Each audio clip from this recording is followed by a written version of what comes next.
It's coming. Starting.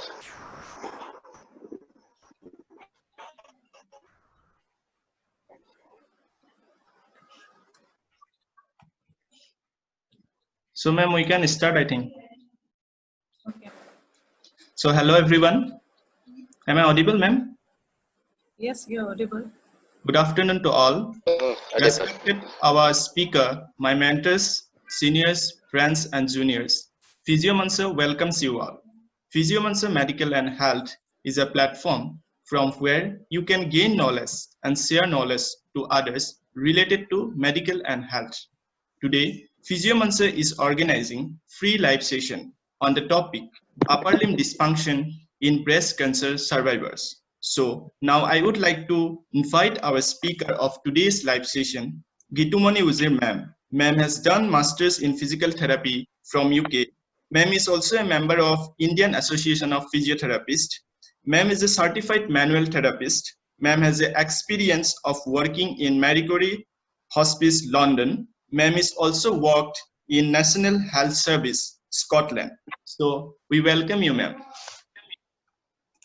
Thank you. This slide is for you, ma'am. Thank you. It's very nice. Thank you, ma'am.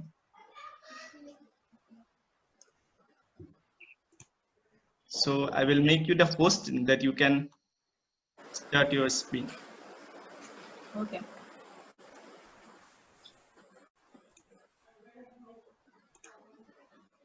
Yes, ma'am. Now you can share. Okay.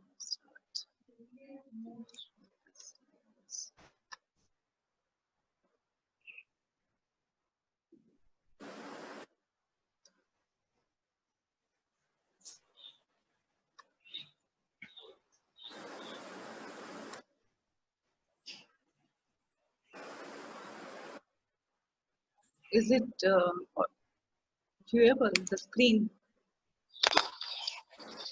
Yes, ma'am. Now Yes, it's ma'am. visible. It is visible. Okay. So it's clear, the slide? Yes, yes, ma'am. It's clear. Okay. So can we start now? Yes, ma'am. You can start. Okay, so hi everybody, good afternoon to everyone. It's very nice of PhysioMunch that they have come with this idea of interaction with everybody, every physio students. It's a great step for physiotherapy. So today I have chosen the topic upper limb dysfunction in breast cancer surviving patient. Am I audible? Yes, ma'am. Yes, ma'am. You are audible. Okay. So upper limb dysfunction in breast cancer surviving patient. So we all know what is cancer. Cancer is the proliferation of the cancerous cell. It can occur in any part of the body. So today we have taken breast cancer, and it is the most common cancer that is found worldwide. Morely 1.38 million are diagnosed every day with breast cancer. So the second slide, we'll move to second slide. The most commonly identified cancer leading to rise in morbidity and mortality rates among females globally is the cancer of breast. The ballpark figure can be diagnosed, and disease rate each year is 1.5 million to 4 million respectively. It has been found that the number of breast cancer survivors are increasing. That is the point that we are going to focus. The increase in rate of the diagnosis of breast cancer patient is increasing, and it is equal to the number of survivors that are increasing worldwide. The reason of the rise in number of survivors are due to improvement in treatment, prevention, and early detection of cancer. Everywhere we can see nowadays there are awareness of cancer, there are camp for awareness of breast cancer. So because of all that awareness, people are being detected early, and therefore the surviving rates are increasing. And as the survival rate are increasing, the treatment of physiotherapy, the treatment for the cancer that is like surgery, radiation, and systematic therapies have long and short-term adverse consequences. So there is immediate or late morbidity after surgery in the form of functional impairment and pain that remains a significant clinical problem.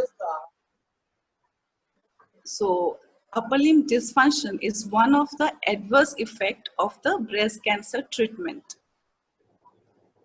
Is it clear? The upper limb dysfunction is the adverse effect of the breast cancer.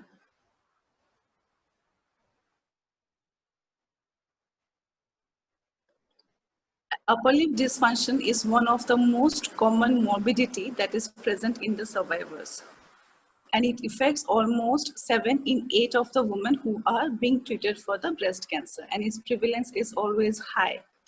Almost 90% of the survivors are experiencing upper limb dysfunction. What are upper limb dysfunction and how it occurs? We'll go to the causes of the limit. Upper limb dysfunction, the functional activity of the upper limb is being restricted and it arises to upper limb dysfunction. So the first point is cording. It is called as cording. The scar tissue that is after treatment, after surgery, there is a scar tissue and that is called as cording. It is also known as bending or axillary web syndrome. It is formed in the armpit after the removal of the lymph node. This cording can be seen, it feels like web, and it's a thick rope-like structures under the skin can be felt. Sometimes it can be seen, sometimes it cannot be seen. When it is not seen, there it will be pain sensation and there will be weakness in the part. In the upper limb, so it makes lifting of the arm difficult and extension of the elbow. So cording arises, there is pain, there is lifting of arm, difficulty in lifting the arm and extension of the elbow.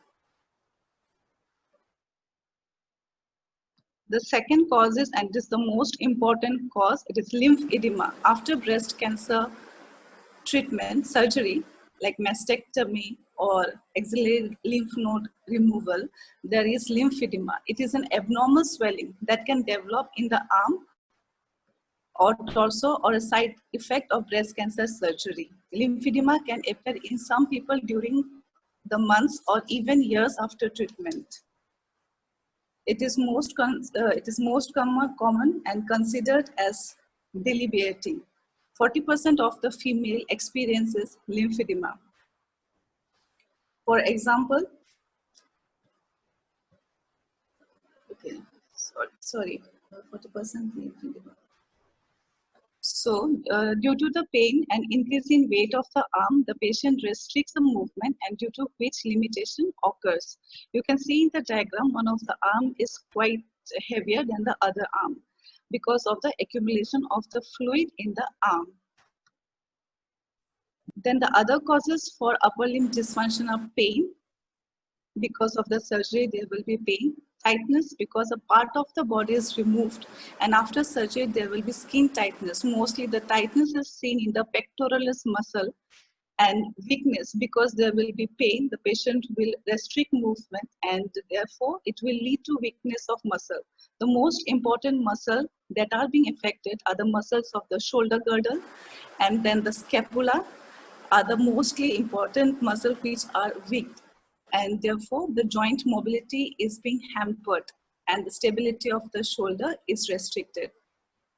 The muscles which are important for joint movement, can you name some of the muscles which are important for the joint movement, shoulder joint movement, for like elevation, for rotation of the, for flexion, for extension of the shoulder joint? Which are the muscles? Can anybody name the muscles which are important? Anybody, Jayanta, which are the muscles which are used for shoulder movement and which can be weak after like surgery? They're mostly like trapezius, then we have rhomboids and pectoralis major, minor, and serratus anterior subclavius. So all these muscles have their individual, as we all know, all muscles have their own function. Like trapezius, it stabilizes the shoulder joint, it helps in shrugging, it helps in tilting, it helps in turning the trapezius muscle. Then we have this rhomboid muscle which helps in rotation. So the upper arm movement can be done with the rotation with the help of rhomboid muscle. Then pectoralis muscle, which is helpful for flexion and adduction. So all these muscles are hampered because of the surgical treatment, and this leads to upper limb dysfunction. Anatomy and biomechanical changes can be seen because glenohumeral joint rhythm is being break because of the surgery. So all these are factors that are causing upper limb dysfunction.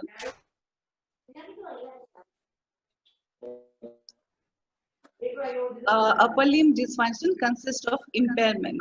What are the impairment? Taut shoulder, stiff shoulder, decrease in range of motion of shoulder, pain in the arm, weakness of upper limb, and lymphedema. These are the impairment found in upper limb dysfunction. Then we have found that there are variation in the prevalence of the impairment, like 1.5 to 67% have decreased range of motion, 28% have weakness of muscle, 68% have pain, and 30% have lymphedema. Hence, we can conclude that the impact of the presence of ULD is negative on the physical domain of quality of life that consists evaluation of health status and bodily functioning such as pain and disability.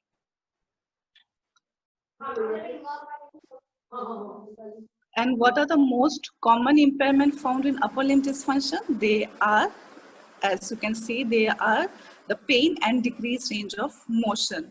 And if upper limb dysfunction is not treated and not given importance, then it can lead to secondary conditions like frozen shoulder, tennis elbow, rotator cuff tendonitis, winging of scapula, and upper limb disability. Upper limb disability is very common after breast cancer surgery because many patients don't want to exercise regarding their bodily structure. They are quite depressed.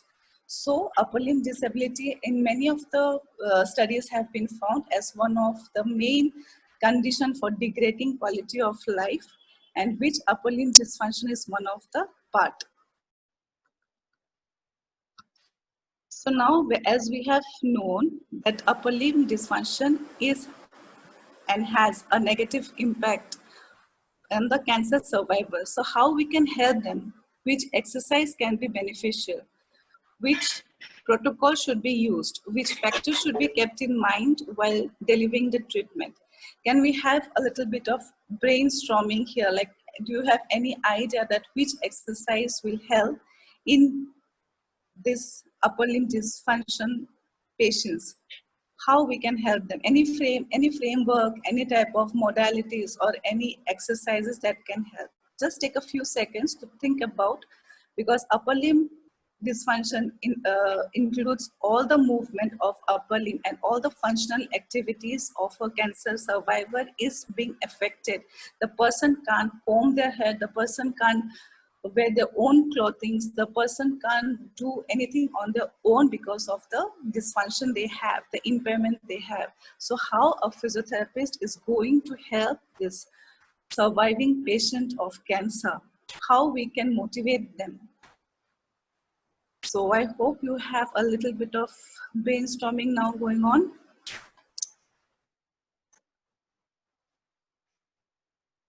Okay, then we'll go to the next slide, which is physiotherapy rehabilitation. Exercise intervention, it has found to improve the quality of life in breast cancer survivors. Many researchers and many studies have been done in this particular area, and that how exercise is beneficial and how it has proved to be beneficial. Many controversies were there that after, if we do exercise after breast cancer treatment or surgery, there are chances of increase in lymphedema, or there are chances of increase in pain. But most of the studies have proved that exercise doesn't lymphedema, it doesn't increase pain. it helps to decrease all lymphedema, and it helps to make the function of the glenohumeral joint. So paradigm evaluation of treatment are done in the domain of exercise intervention for most breast cancer patients post.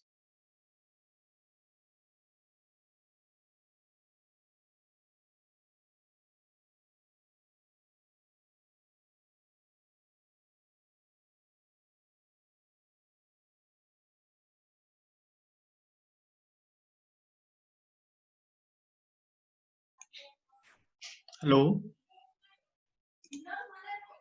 Hello, ma'am.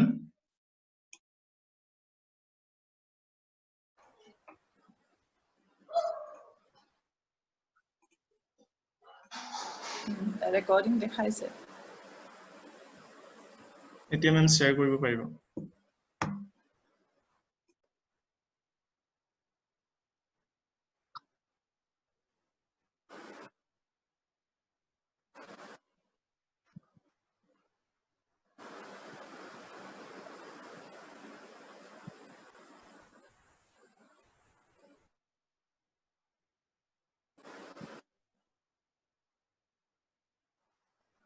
আহিলে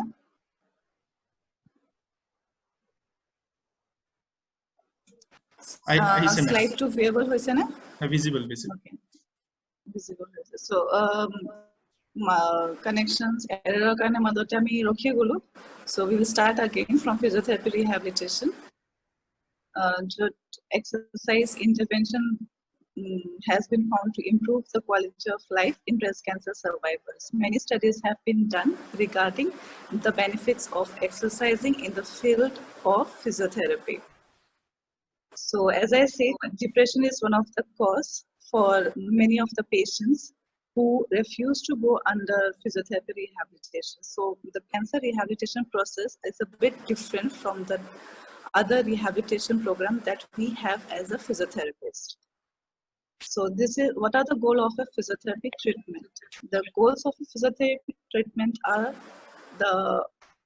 to facilitate the survivors to restore activity of daily living. So how we can achieve this effectiveness and how we can achieve our goal.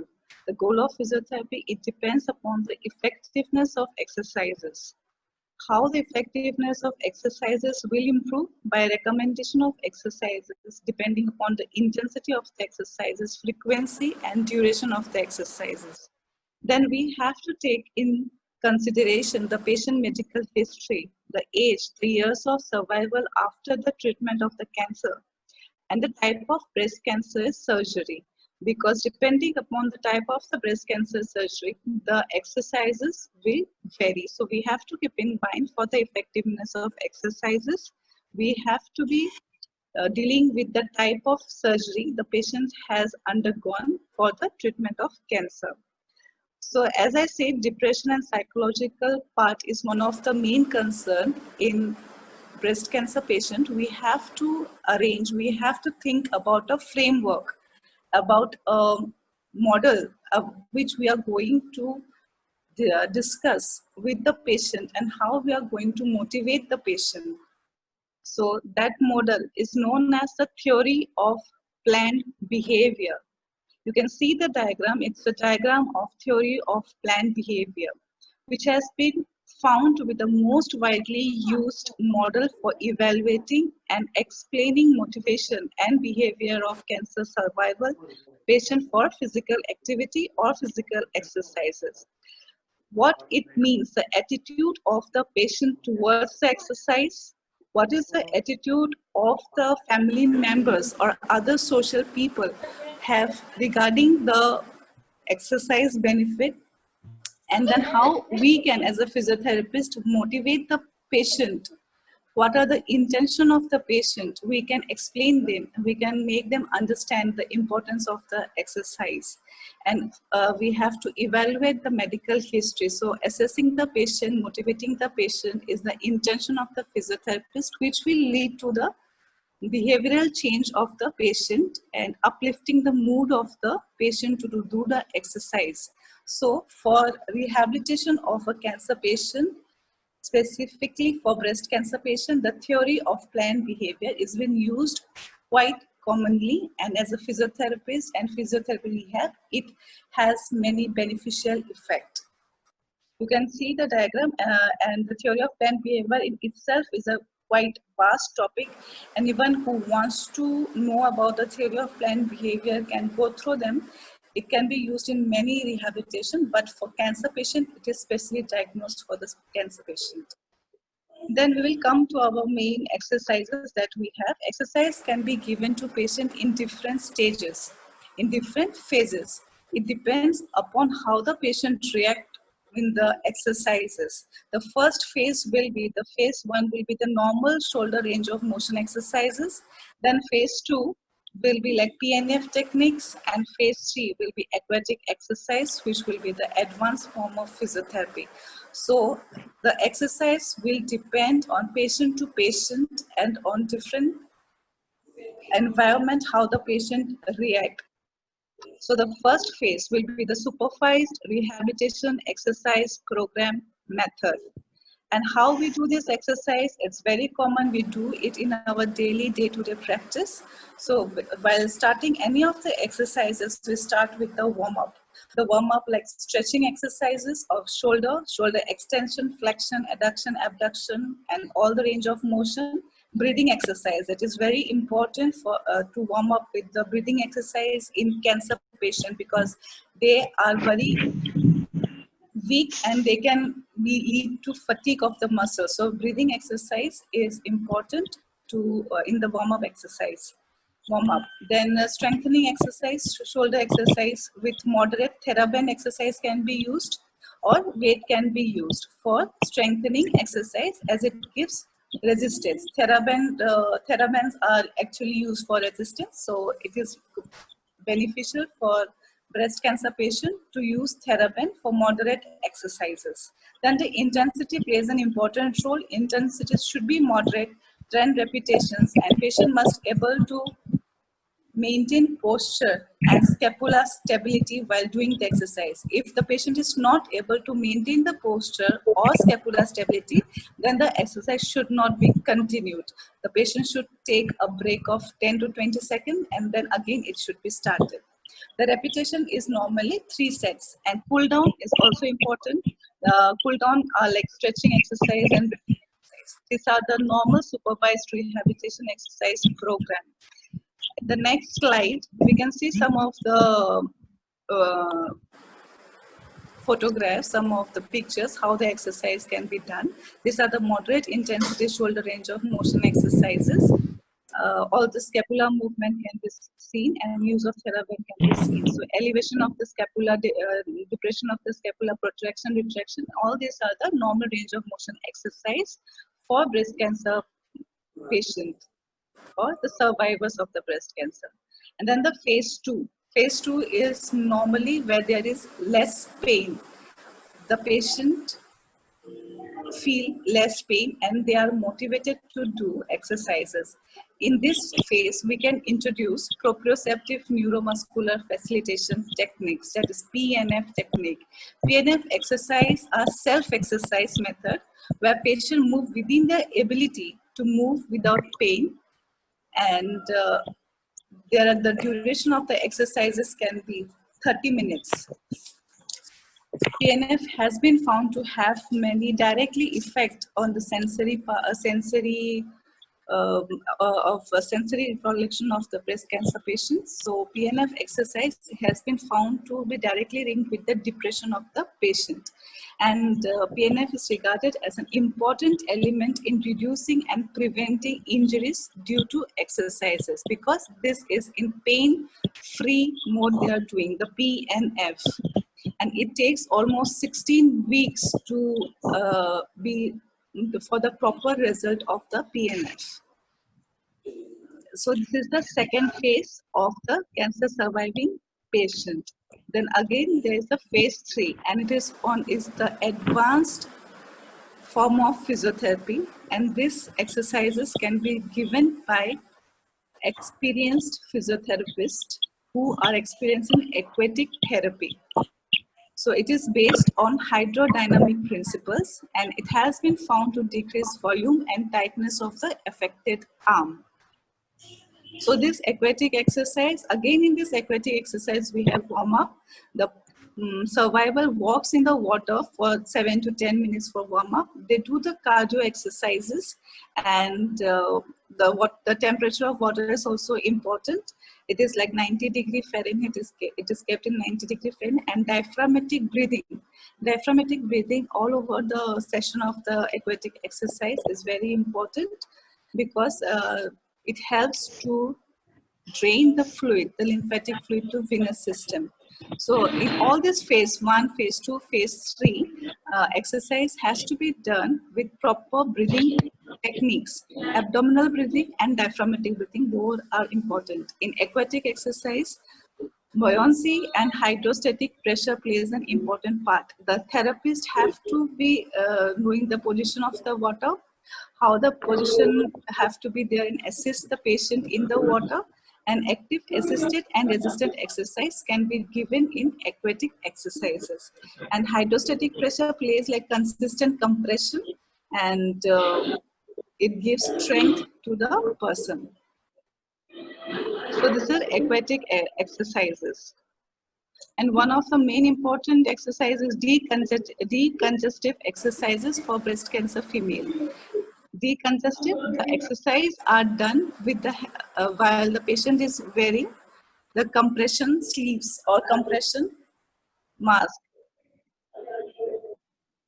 So that is in the first phase, the decongestive exercises which are done wearing the compression garment.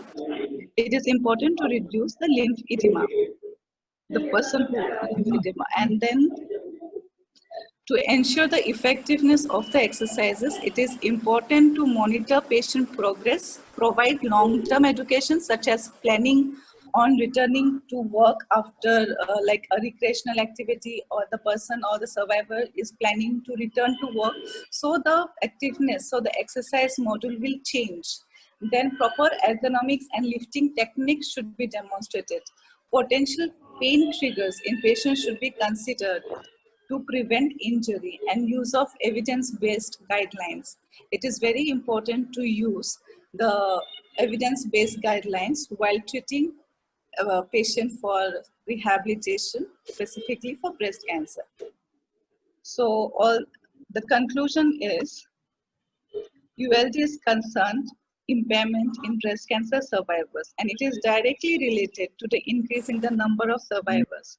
The negative effect of it, which hampers the quality of life, can be prevented, and activities of daily living can be improved with the supervised physiotherapy rehabilitation program. However, the effectiveness varies from person to person according to many researches and studies done in this area. So this was in short about upper limb dysfunction. Do anybody have any questions regarding upper limb dysfunction or physiotherapy treatment? Or so you can ask questions regarding Thank you, ma'am. upper limb dysfunction. It's an informative session, and if there is any question, you can ask, ma'am. Participants are requested to ask question. You can unmute yourself or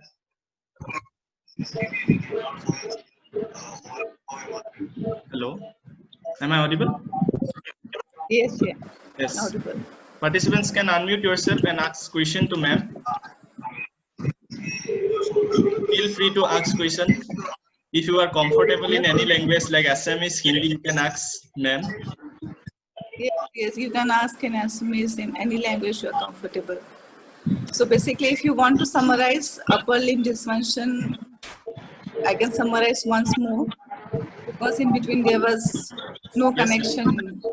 So I think from this slide it is clear that why upper limb dysfunction occurs, because of the surgery. It is a post-surgery consequence that is being faced by the survivors.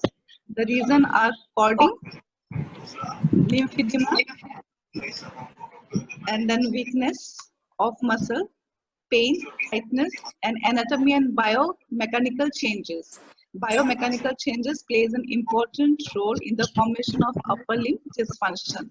So that are the causes of upper limb dysfunction. And what are the impairments? Impairments are tight shoulder, decrease in stiff shoulder, decrease in range of motion, pain in the arm, weakness of upper limb, and lymphedema. Because of all this impairment, the survivor is not able to perform the daily activities, which hampers the quality of life in the patient, in the cancer survivor. So these are some ratios that have been taken from some of the studies. The 67% are decrease in range of motion, 28% have weakness of muscle, 68% have pain, and 30% lymphedema. And then as we can see how it can give rise to secondary complications like frozen shoulder, tennis elbow, rotator cuff, swinging of scapula, and upper limb disability. I'll focus on upper limb disability. It is the most common disability that is being found after breast cancer treatment. Sorry for the interruption, ma'am. Yes. Participants, No please mute your mics. I request all the participants to please mute your mic. And please don't draw in the screen. Yeah. There is name Galaxy J2. Sir, please mute your mic. Priyanshi Mittal, ma'am, please mute your mic.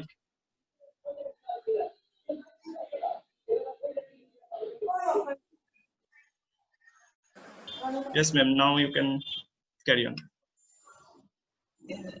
So all these are, so as I say, there is brainstorming is very important in before a rehabilitation program is given.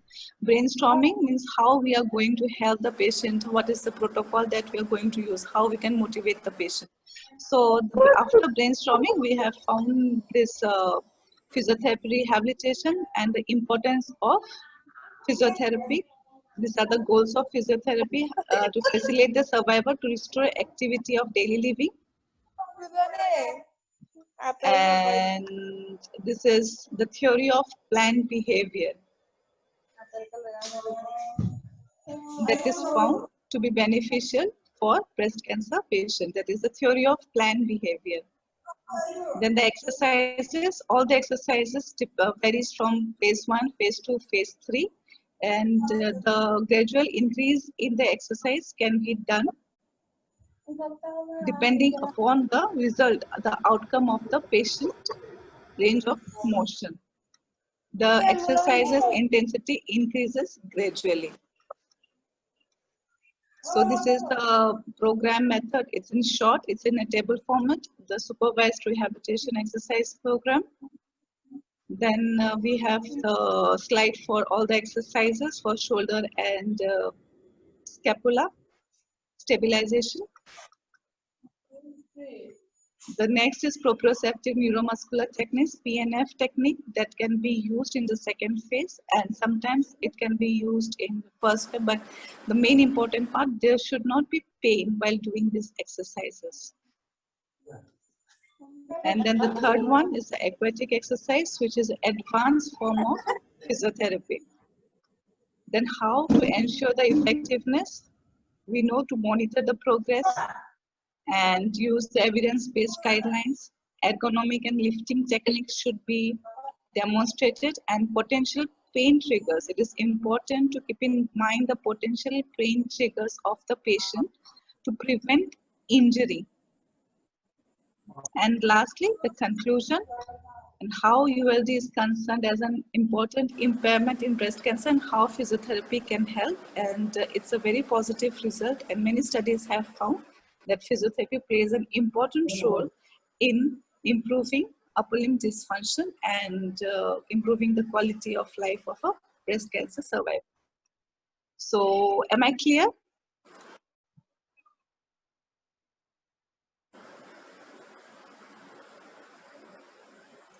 Yes, ma'am.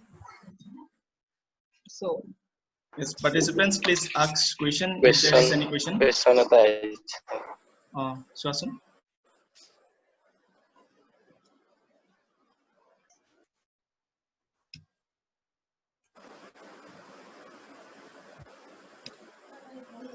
Yes, Dr. Shripa ma'am, you can ask ma'am by unmute yourself. Dr. Cypress.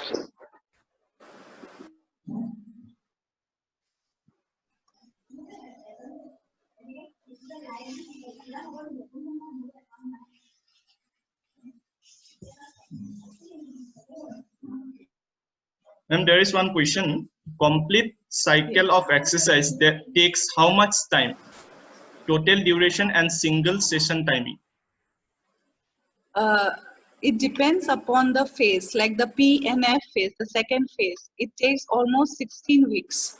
The first phase, it depends upon, as I said, it depends upon the patient and how they do the exercise and how they are motivated and what is the consistency of the exercises. Are the patient doing the exercise regularly, or they are doing the exercises like once in a week or twice in a week? So it depends upon the consistency of the exercises. If the patient is consistent, then the rehabilitation process should take less time and the result should be better. Like approximately it takes 10 weeks in first phase, then 16 weeks in the second phase.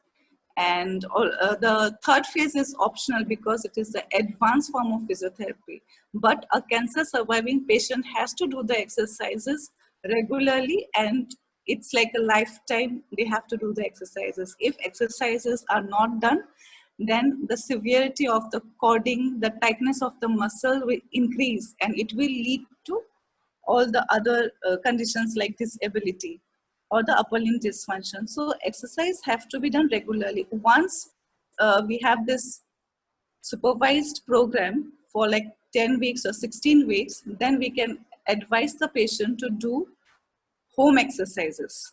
If the patient is not supposed to come to the clinic or not supposed to come to the rehabilitation center, then the patient can do the exercise in home. So home exercise can be prescribed after proper supervised physiotherapy rehabilitation. Is it clear? Yes, ma'am.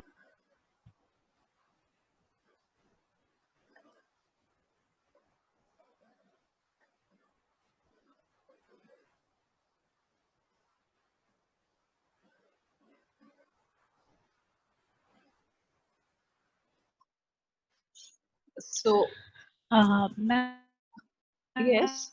in the pain trigger, the mobilization tags be useful with it Excuse in the me. onset of pain cases. Hello, are you getting my Hello. voice or not? Hello, are you getting my voice? Actually, the words are cracking, so the voice is not clear. Just try. I will try to. In the chat box. Okay. Ma'am, you can drop a message in the chat box, your question. Okay. Chat box. She will ask, I think.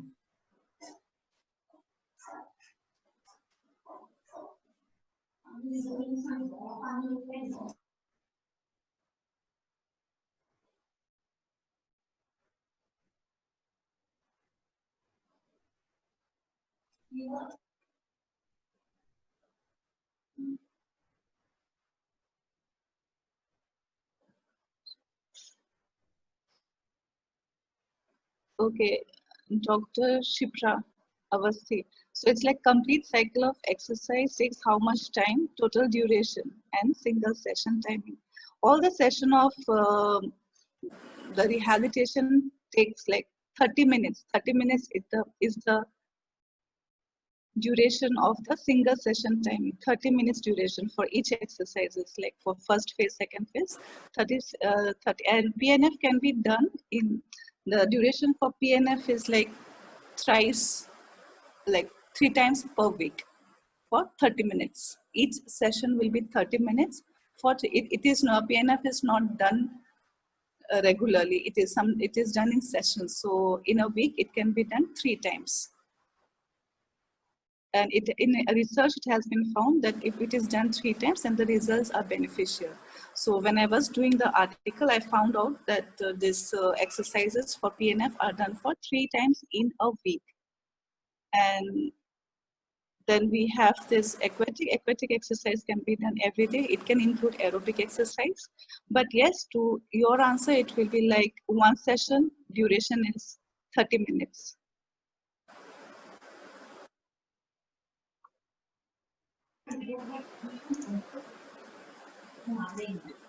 I hope ma'am she get the answer.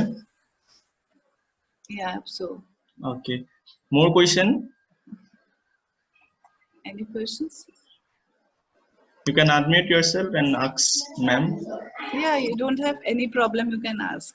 It will be good to see. And I hope you have understood this upper limb dysfunction. Actually, it is a very vast topic. It has many conditions, and I have tried to make it a bit presentable. So related to physiotherapy students, how I have focused more on the exercise rehabilitation program, because everybody knows about the breast cancer and what are the symptoms and the causes and surgical treatment. So I have not focused on the surgical treatment of the surgery of breast cancer, and it's like post-cancer impairment, so a bit focus on the rehabilitation. Okay, ma'am. I think there is no question. If there is any question also, you can search in our WhatsApp group. Then we will send it to ma'am. Ma'am will answer that question. Yes. Jayanta? So today it was like, Jayanta, any questions?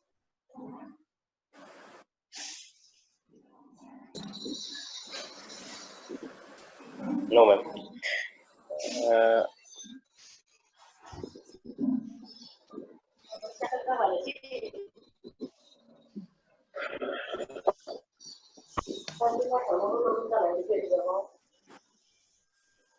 For like students who are like physiotherapy students, all the staff and everybody are quite aware. And for physiotherapy students, I think this chart of theory of planned behavior, it is something all students have to like needs to go through once. It's helpful to understand. So I think there's a question. Any contraindication? Is there? There is a question. Or in onset of pain, kind of message is useful in case of trigger points.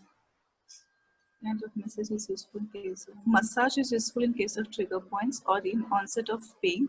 Any contraindication of massage parts along with exercise can be used electromodalities according to requirements. Electromodalities, yes, it can be used, but like ultrasound and IFT, but mostly, and cryotherapy is being used to reduce the pain and swelling. But because the patient of after like breast cancer treatment, the area is quite sensitive and patient is going through the pseudo effect, and the patient who have this pseudo effect, mainly we don't use much of the electrical modalities.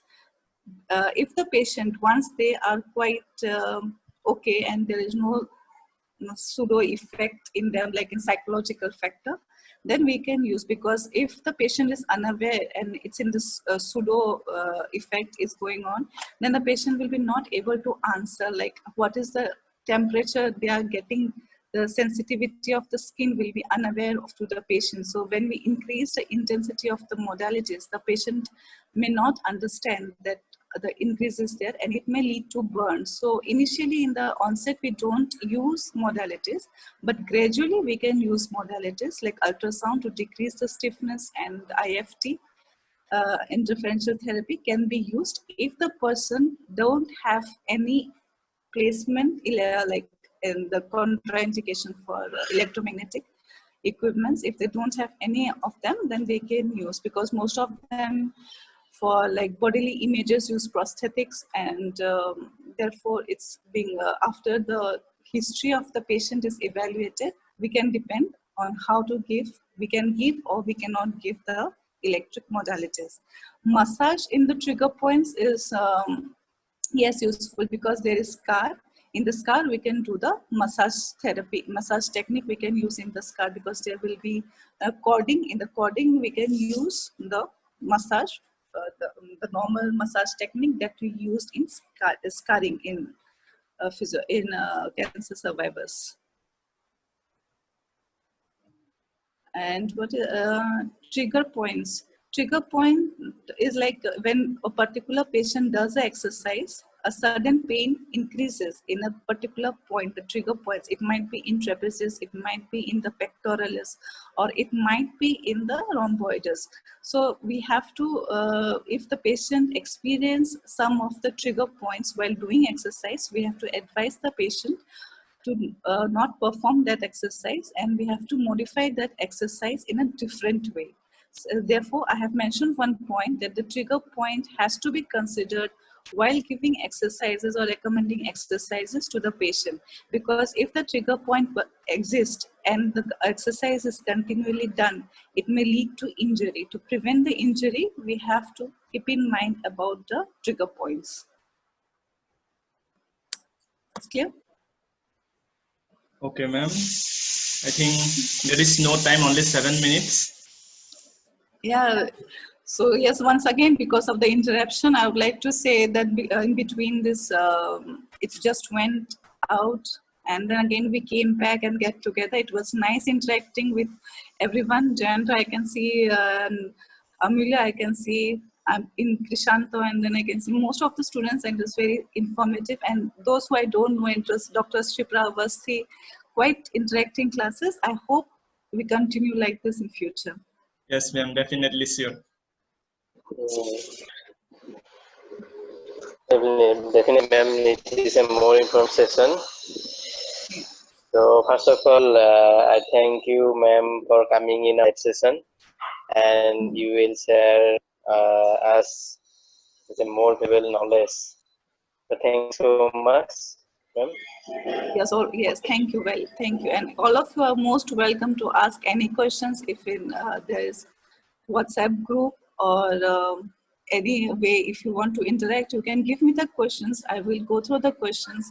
I will try to answer the questions that are given to me. And any topic that the participants who want to understand or the participants who want to learn can tell me or can message me. I can arrange like with the help of the slides, I can try to make a little bit informative topic. So the topic, if you want some topic to be taken, you can mention it in the WhatsApp group, or any questions, you can feel free to ask any questions or give any opinion that you have. You can always give me also some opinion if you have some opinions of how I should make the slide, or how I should demonstrate the slides. So any opinion that you have, suggestion, then it's always acceptable.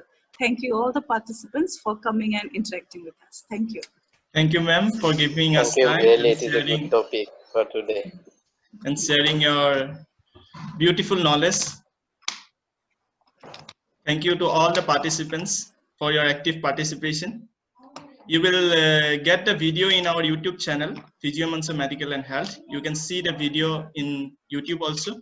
So stay in touch with us, join us, and follow us on Instagram and Facebook, Physio-Mansa. And God bless you. Stay safe, stay happy.